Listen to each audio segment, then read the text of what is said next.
We'll go with thanks. If you please rise and join us for the pledge. I pledge allegiance to the flag of the United States of America and to the republic for which it stands, one nation, under God, indivisible, with liberty and justice for all. Before I start, Bob, I almost didn't recognize you. Yeah, we're all feet.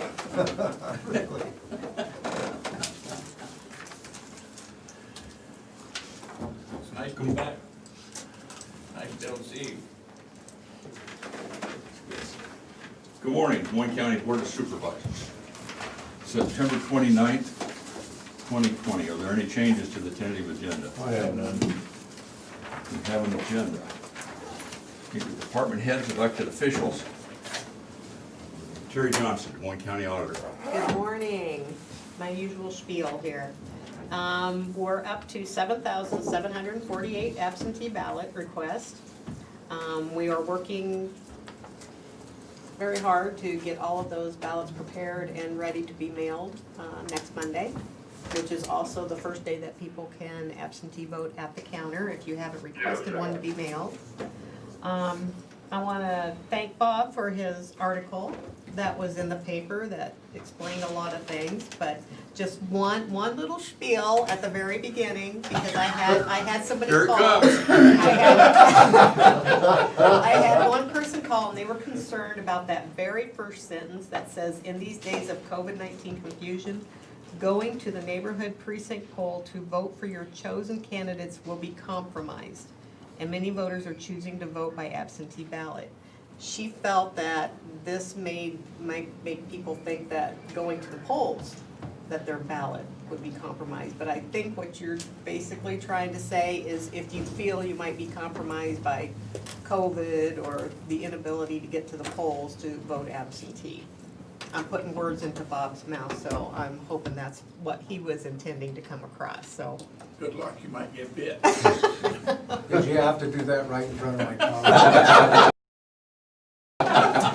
That was just a concerned voter that called and was concerned about that one little statement that didn't want people to think that their ballots are being compromised at the polls. They're safe at the Did he polls. spell your name right? Yes, he did. That's the main thing when it comes to politicians and newspapers. Okay, and now to move on, I still have other stuff. I'm gonna rattle on here some Sorry more. about it. Just to remind everybody that starting next Monday through the month of October, the auditor's office is gonna be open till 6 p.m. every night. Hopefully we can get those that don't get off work till 4:30, 5 o'clock or whatever, at least give them till 6 o'clock to get down here to the courthouse to vote. Come in the handicap door and come up either the stairs or through the elevator up to the second floor to our office to vote. And then also we'll be open those 2 Saturdays before the election. We'll be open from one day 8 to 5 and the other one 9 to 5, but I'm sure we'll probably be here at 8 o'clock, that other one too, for any absentee voting for that. And then we're also going to be moving 2 of our precincts. One of them called and they were not gonna be able to let us use the facility, or there was concerns.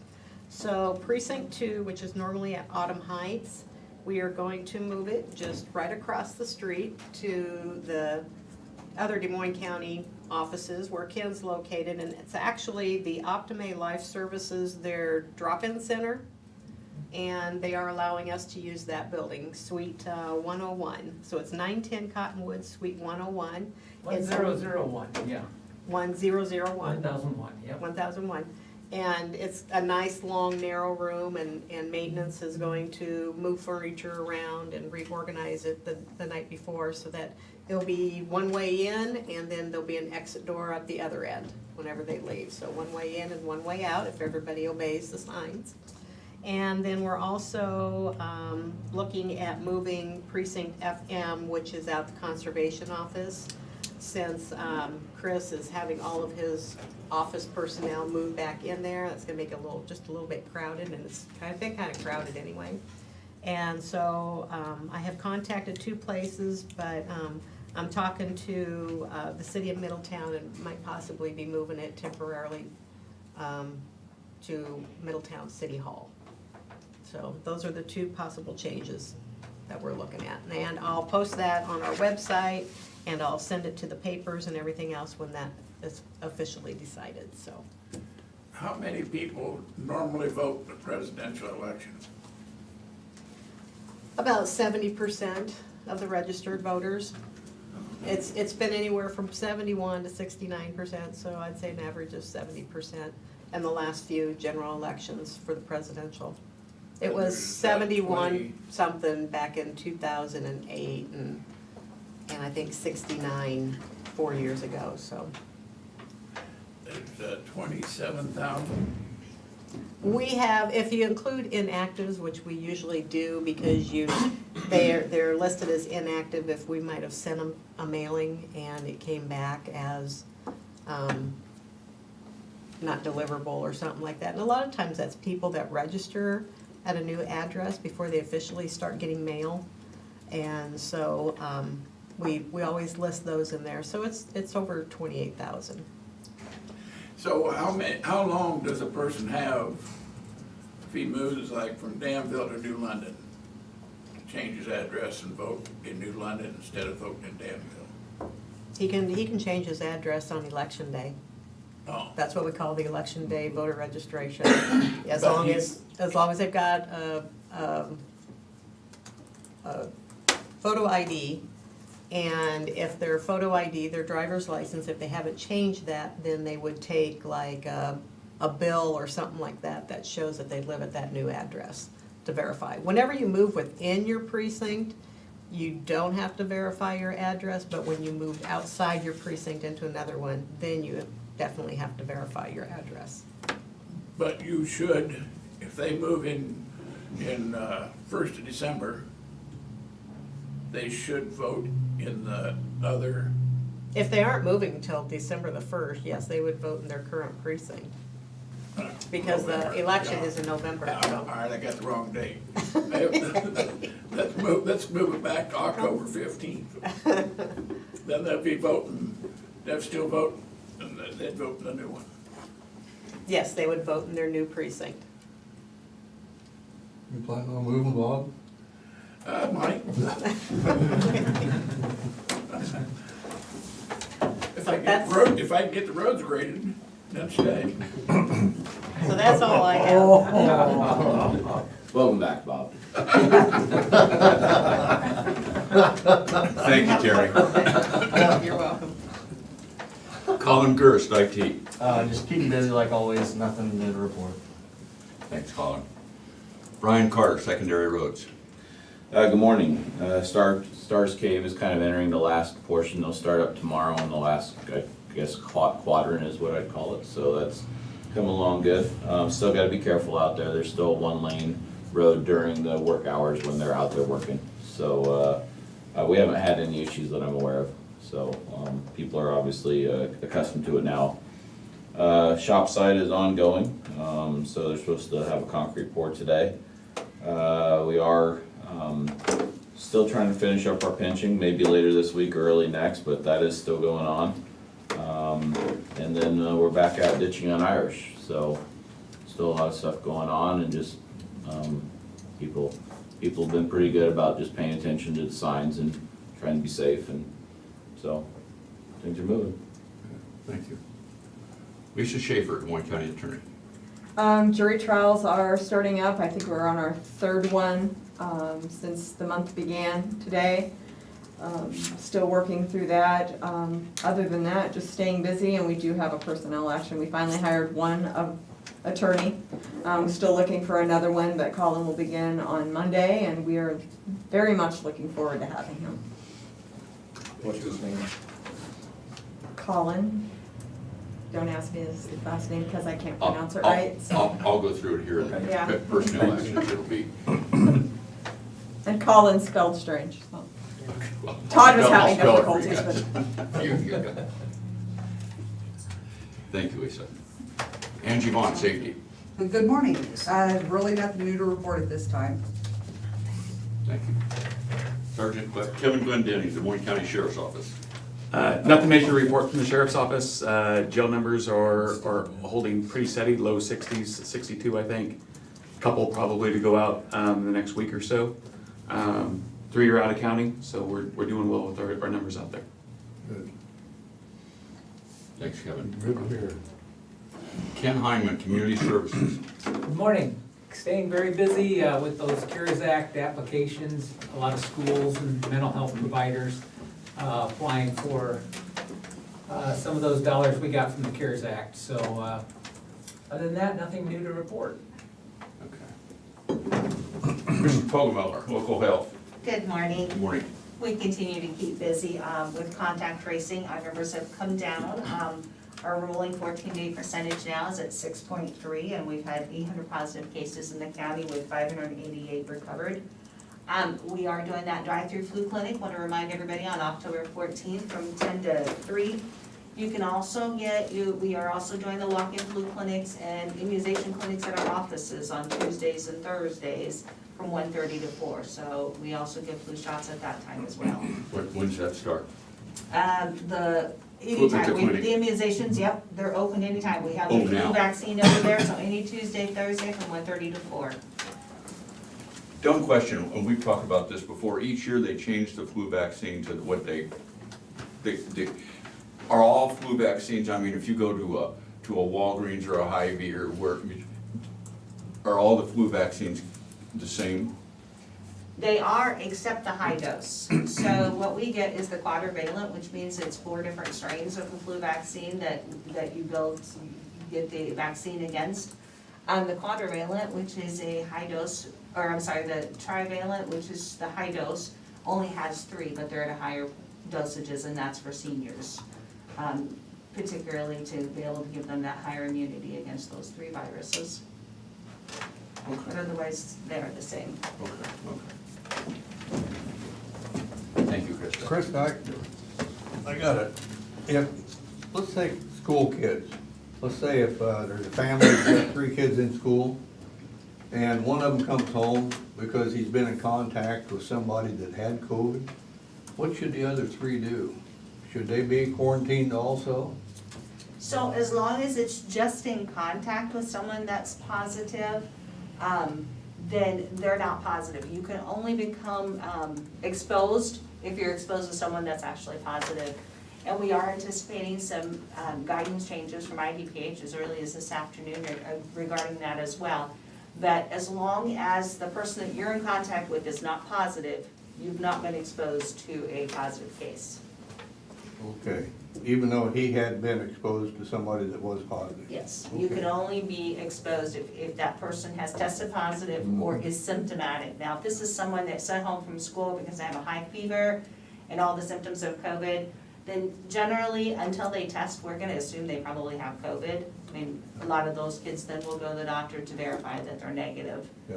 Because it could be something else. There are other things like the flu out there, as well as, strep throat's one that can cause high temps and things such as that, so. Thank you. You're welcome. Thanks, Krista.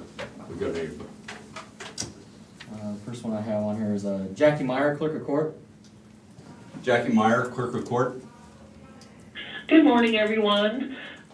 Just like Lisa Schaefer had mentioned before, we're starting our 3rd jury trial this week, or today, since the resumption of jury trials has started.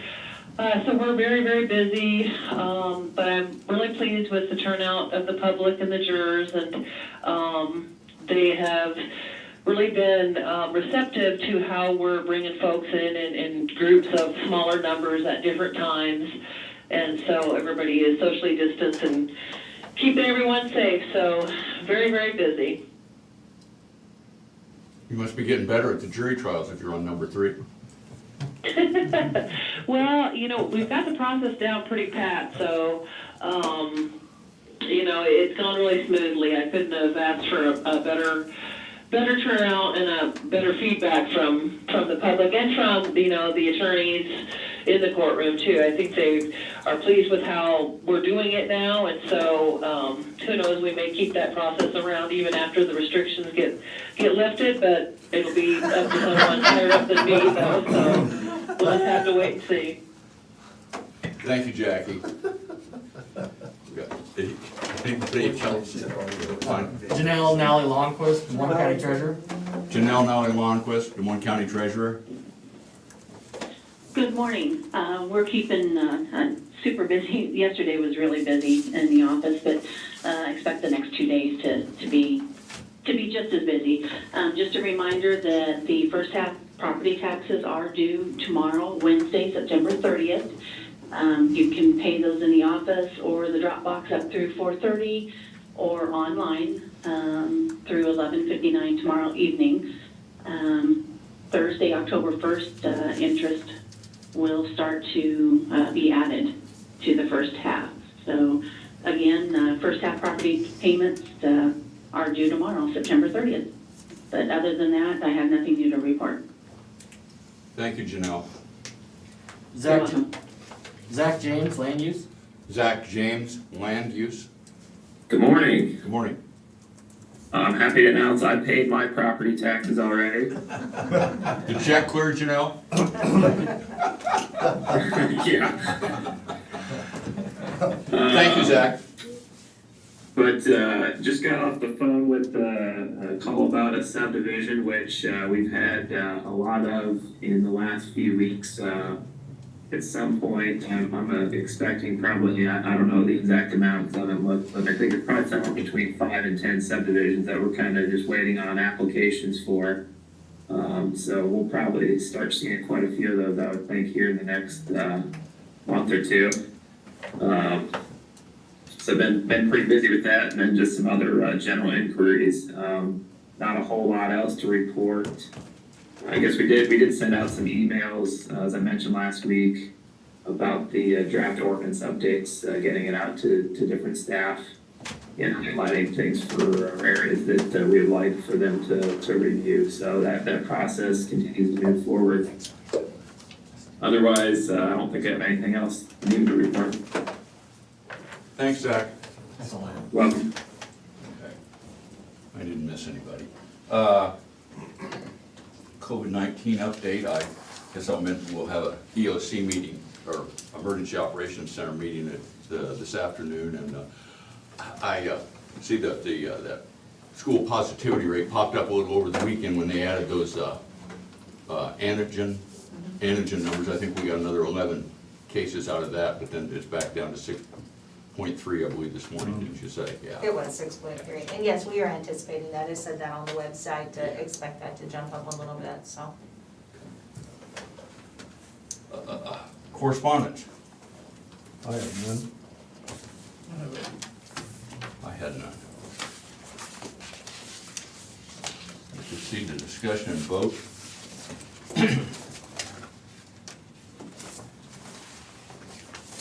We have a domestic violence proclamation.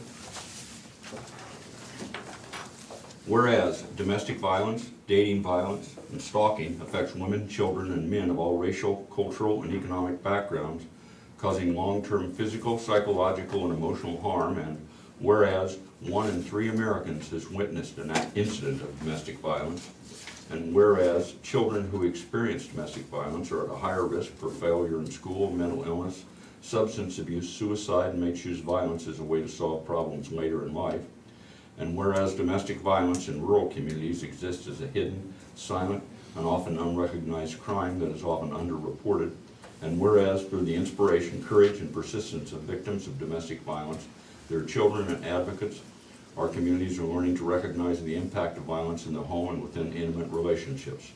And whereas the Domestic Violence Intervention Program has worked to end violence in intimate relationships for more than 40 years through the collaborative partnerships of advocates, volunteers in local municipalities, criminal justice, health and human services, faith communities, business leaders, and private citizens. And whereas our community's achievements should be commended, and we must continue our commitment to respect and support victims of domestic violence and to prevent future violence in our community. Now therefore, be it resolved that we, the Des Moines County Board of Supervisors, do hereby proclaim the month of October 2020 to be Domestic Violence Awareness Month in Des Moines County, Iowa, and urge all people to work together to eliminate domestic violence, dating violence, and stalking from our community. Move to approve. I'd second that. Terry? Bob Beck, Yes. Jim Carrey, Yes. Tom Broker. Yes. Kevin, wouldn't that be nice if all that domestic violence ended and you wouldn't have to go on them calls? It would be amazing. Them have to be a terrible call to go on. They are. And, yeah. Oh, I'm sorry. I have someone on here. Oh, I'm sorry. That's part of the problem here. That's all right. Go ahead. No problem. I agree. It'd be great if we didn't have to, have domestic violence, like if it didn't exist and I didn't have a job. I always joke, I'd love to be put out of a job. I've got other, Ma'am, could you, other dreams that we've talked about, dog parks and that sort of thing. could you my identify name is- yourself for the record? Yeah, my name is Alta. I'm the Director of Community Engagement for the Domestic Violence Intervention Program. Thank you. It's nice to see you all. Thank you so much for allowing me to attend virtually from up here in Johnson County. We appreciate your support. I just wanted to briefly update you all on some of the numbers for the area and talk a little bit about how COVID has affected victim survivors of domestic violence. I will make it brief, as I know you have other things to discuss today. One of the things that we have seen is that our numbers actually stayed pretty consistent with last year at this time, despite the fact that many spaces and ways that victim survivors are able to reach out were closed for a number of months. And so that's pretty indicative of the increase of need for our services. This past year, Des Moines County, we assisted 228 individuals, whereas last year at the same time, we assisted 240. So just under a little, around 10, 12 individuals difference, which is very close. In May, when we saw things begin to open across the state, we did see an increase of hotline calls by 28%, which is a substantial increase as people were able to start moving around. And in the last month, we've received over, at the state, they've received 3,000 phone calls for assistance. So some pretty big numbers, and the support is very needed right now as we see resources such as diapers and gift cards for perishable food items are in high need, in addition to that safety planning that we provide. I did want to mention one other number, if that's all right with you. It's one we're very proud of.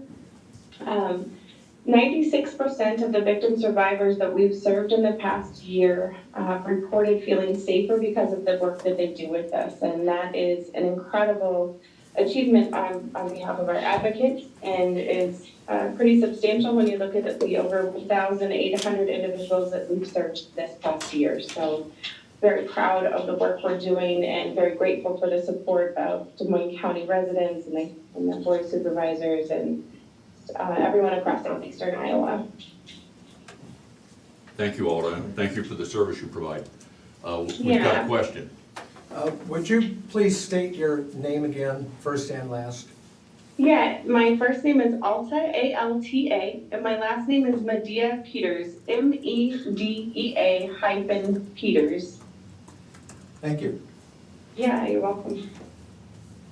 And then Tom, I printed out a calendar that was sent to me too that had some dates on there for domestic violence. I included that in there. Yeah, and as things are moving virtual for Domestic Violence Awareness Month, we are asking that y'all help us get that word out to others in your community of ways that they can support. This weekend we have a fort building contest to sort of highlight in a fun way, providing shelter for those most in need and just a way for families to participate where they are and stay safe, as well as a number of other events throughout the month. We also will be doing a gift card drive in Des Moines County to help have additional gift cards to provide victim survivors in need for those perishable food items and gas. Okay, thank you all. I will run quickly through you have a Forts for Safety on Saturday and Sunday, October 3rd and 4th. Domestic violence proclamations, September, early October, that's what this is. Tuesday, October 20th is virtual trivia night at Andrews Bar Exam. Yeah, and that's all virtual. Andrews Bar Exam is a trivia group based out of North Liberty, Iowa, that provides trivia. It's gonna be general trivia, so everyone is welcome to join and start a team, and we'd love to see lots of people participate across our service region. Okay. And Thursday, October 22nd is Wear Purple Day.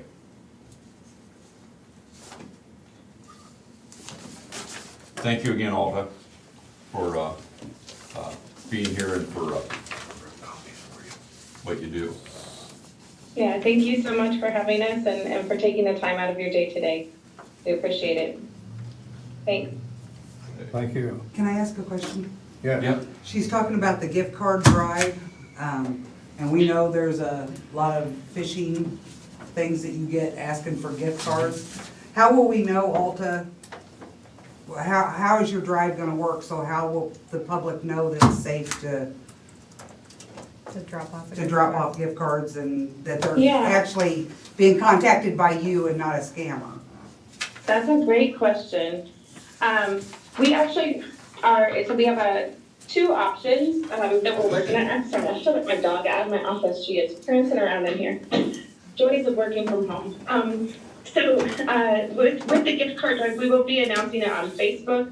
And we have two options. One, that those gift cards get sent directly to our office. So you would purchase them on your own and mail them directly to us. And in all of our advertisements, you'll see our address at our business office. There they get recorded and inventoried, and then our financial controller authorizes them out from there to go directly to victim survivors, like our direct aid packages for housing and that type of thing.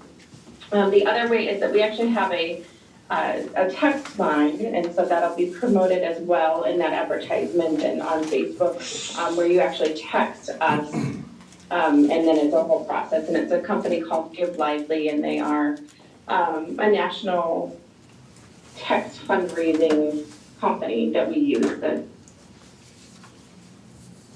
certified. So, and the logo. Certainly, if people wanted to mail them, though, that's going to be the most direct and safest way to know that they're getting straight to us. Thank you. Thank you, Alta. Yeah, thank you. Thank you, And we will be sharing that as soon as we have that up. It'll be out on the 1st of October, so. Okay, we have personnel actions. We have one for the county attorney. We have Colin Koltoff, that's a Kollan, Kolthoff, Colin Koltoff. Assistant county attorney new hire.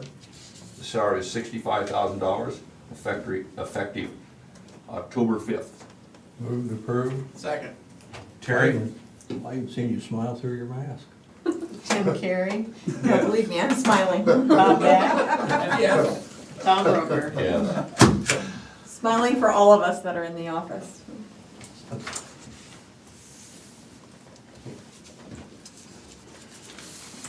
We have two personnel actions from local health. The first is Bridget Davis, a nurse, unpaid leave, 1.5 hours.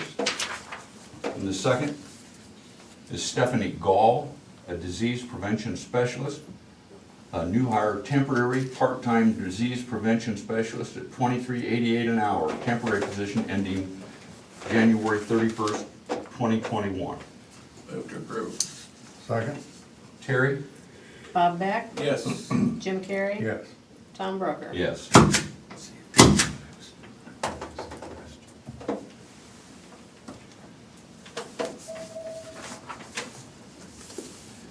We have three for the sheriff's office. We have a Colton Atkins, deputy, an 18-month step increase. The previous rate was $51,833.06. The new rate is $54,882.04.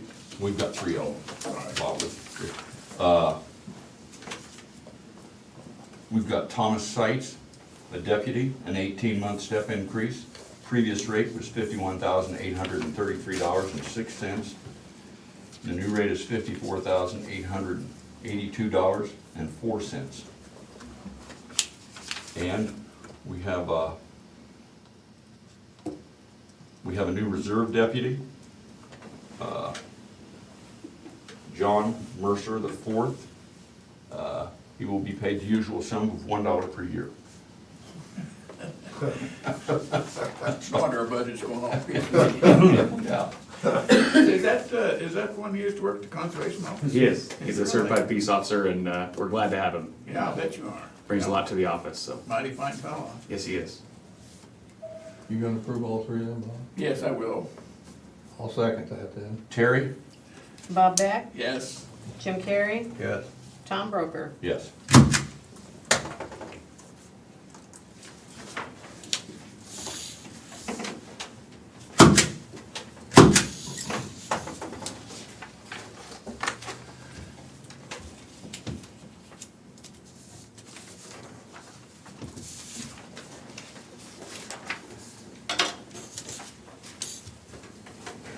In reports, we have the jail statistics for August of 2020. This report will be on file at the auditor's office and available for public review.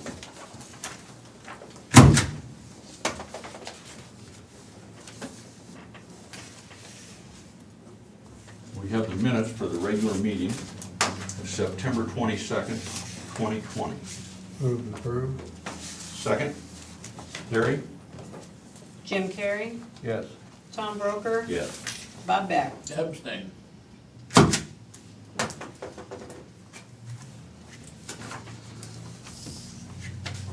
Any other business? None? I have the Des Moines County Emergency Medical Services setting up a new emergency medical services advisory council, and I told them I would serve on that. They need a county supervisor to be on that, unless either of you gentlemen have a problem with that. I do not. Nope, I don't have a problem. Okay. Very fine choice. Future agenda items. At some point, we probably need a work session for the ordinance review, because I know it needs to be all approved. There have been some recent changes to the criminal code, as far as fines and those sorts of things. So we probably need to add a work session so we can discuss how, if and how we want to change some of the things, at least in the criminal ordinances. Since you'll have to be here, you might want to work that out with Terry. Your schedule is probably a little less flexible than most are. Tuesdays are rough, since that's when we do jury trials, but I will check the schedule and get a date to Terry that I think will work. Okay. Thanks, Lisa. Committee reports. I didn't have anything this week. My schedule's been a little limited. I attended the DESCOM meeting in your stead. Thank you. It didn't go as well as one might have hoped.